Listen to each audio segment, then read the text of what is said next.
ಎಷ್ಟು ದಿನ ಇಟ್ಟರೂ ಗಟ್ಟಿಯಾಗದಂತಹ ಪರ್ಫೆಕ್ಟ್ ಆಗಿರುವಂತಹ ಮೆದುವಾಗಿರುವಂತಹ ಬೇಳೆ ಹೋಳಿಗೆನ ಚಿಟಿಕೆ ಹೊಡೆದಷ್ಟು ಸುಲಭದಲ್ಲಿ ತುಂಬಾ ಕಮ್ಮಿ ಟೈಮಲ್ಲಿ ಮಾಡುವಂತಹ ಸೀಕ್ರೆಟ್ ಟಿಪ್ಸನ್ನು ನನ್ನ ಇವತ್ತಿನ ವಿಡಿಯೋದಲ್ಲಿ ಹೇಳ್ಕೊಡ್ತಾ ಇದ್ದೇನೆ. ನನ್ನ ಈ ವಿಡಿಯೋ ನಿಮ್ಗೆ ಇಷ್ಟ ಆದರೆ ಲೈಕ್ ಮಾಡಿ, ಬೇರೆಯವರಿಗೆ ಶೇರ್ ಮಾಡಿ ಕೂಡ. ಹಾಗೆಯೇ ಇಲ್ಲಿ ತನಕ ನೀವು ಯಾರಾದರೂ ನನ್ನ ಚಾನೆಲ್ಗೆ ಸಬ್ಸ್ಕ್ರೈಬ್ ಆಗಿಲ್ಲದಿದ್ದರೆ ಸಬ್ಸ್ಕ್ರೈಬ್ ಆಗಿ, ಯಾಕಂತಂದರೆ ನಾನು ನೆಕ್ಸ್ಟ್ ಹಾಕುವಂಥ ಕೂಡ ಎಲ್ಲ ವೀಡಿಯೋಸ್ಗಳನ್ನು ನೀವು ಮಿಸ್ ಮಾಡದೆ ನೋಡ್ಕೋಬೋದು. ಥ್ಯಾಂಕ್ಸ್ ಎಲ್ರಿಗೂ.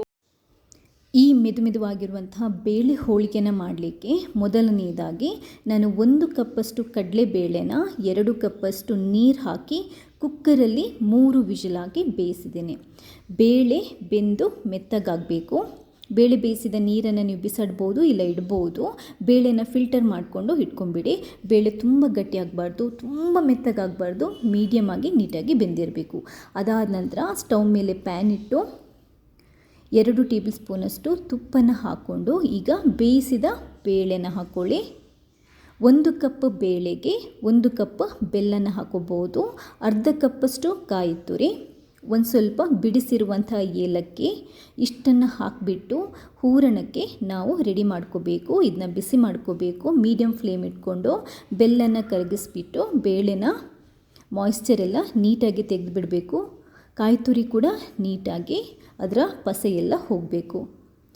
ಈ ಹದಕ್ಕೆ ಬಂದ ನಂತರ ನಾವು ಸ್ಟವನ್ನು ಬಂದ್ ಮಾಡಿ ಇದನ್ನ ತಣ್ಣಗಾಗಲಿಕ್ಕೆ ಬಿಟ್ಬಿಡೋಣ.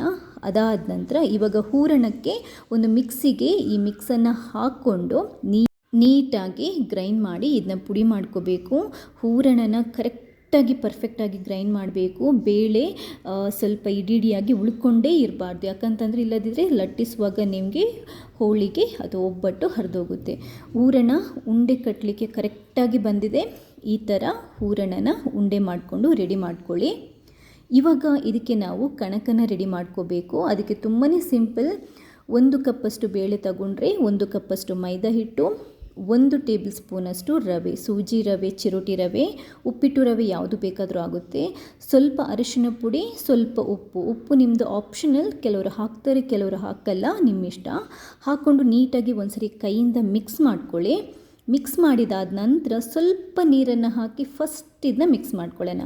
ತುಂಬಾ ಕೇರ್ಫುಲ್ಲಾಗಿ ನೀರು ಹಾಕ್ಕೊಳ್ಳಿ. ನಾನು ಮೊದಲೇ ಹೇಳ್ತಾ ಇದ್ದೀನಿ, 1/4 ಕಪ್ಗಿಂತಲೂ ಕಮ್ಮಿ ನೀರು ಹಾಕ್ಕೊಳ್ಳಿ. ಫಸ್ಟ್ ನೀವು ಮಿಕ್ಸ್ ಮಾಡ್ಕೊಳ್ಳುವಾಗ 1 ಕಪ್ಪಷ್ಟು ಹಿಟ್ಟಿಗೆ ಒಂದ್ಸರಿ ಕೈಯಲ್ಲಿ ಮಿಕ್ಸ್ ಮಾಡ್ಕೊಂಡು ನೋಡಿಕೊಂಡು ಕೊನೆಗೆ ಮತ್ತೊಂದು ಸ್ವಲ್ಪ ನೀರನ್ನು ಹಾಕಿ ನಾವು ಇದನ್ನ ಅಂಟು ಅಥವಾ ನಾದ್ಕೋಬೇಕಾಗುತ್ತೆ. ನೋಡಿ, ಕೈಯಲ್ಲಿ ಈ ಥರ ಅಂಟು ಬರೋ ಥರ ನೀರು ಹಾಕಿ ಹದ ಮಾಡ್ಕೋಬೇಕು.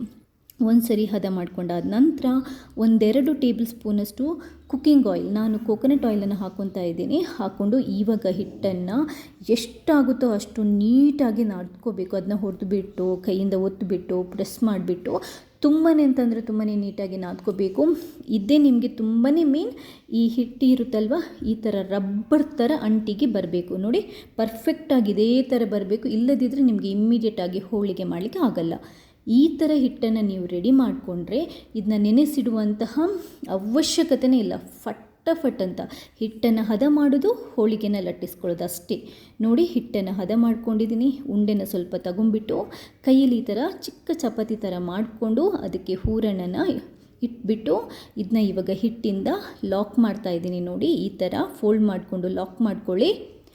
ಜಾಸ್ತಿ ಆಗಿರುವಂಥ ಹಿಟ್ಟನ್ನು ಕೈಯಿಂದ ತೆಗೆದು ಬಿಡಿ. ಹಿಟ್ಟು ಜಾಸ್ತಿ ಇದ್ದರೆ ನಿಮಗೆ ಹೋಳಿಗೆ ಗಟ್ಟಿಯಾಗುತ್ತೆ. ಯಾವಾಗಲೂ ಅಷ್ಟೇ ಕಣಕನ್ನು ಜಾಸ್ತಿ ಹಾಕಬಾರ್ದು, ಹೋಳಿಗೆ ಗಟ್ಟಿಯಾಗುತ್ತೆ. ನಿಮಗೆ ಅಟ್ಲೀಸ್ಟ್ ಸ್ವಲ್ಪ ಹೂರಣ ಕಾಣೋ ಥರ ಇದ್ದರೆ ಹೋಳಿಗೆ ಮೆದುವಾಗಿ ಬರುತ್ತೆ. ನಾನು ಇದಕ್ಕೆ ಯಾವುದೇ ಹೋಳಿಗೆ ಶೀಟ್ ಆಗಲಿ, ರೊಟ್ಟಿ ತಟ್ಟುವ ಶೀಟ್ ಆಗಲಿ ಏನು ಯೂಸ್ ಮಾಡ್ತಿಲ್ಲ, ಲಟ್ಟಣಿಗೆ ಯೂಸ್ ಮಾಡ್ತಿಲ್ಲ.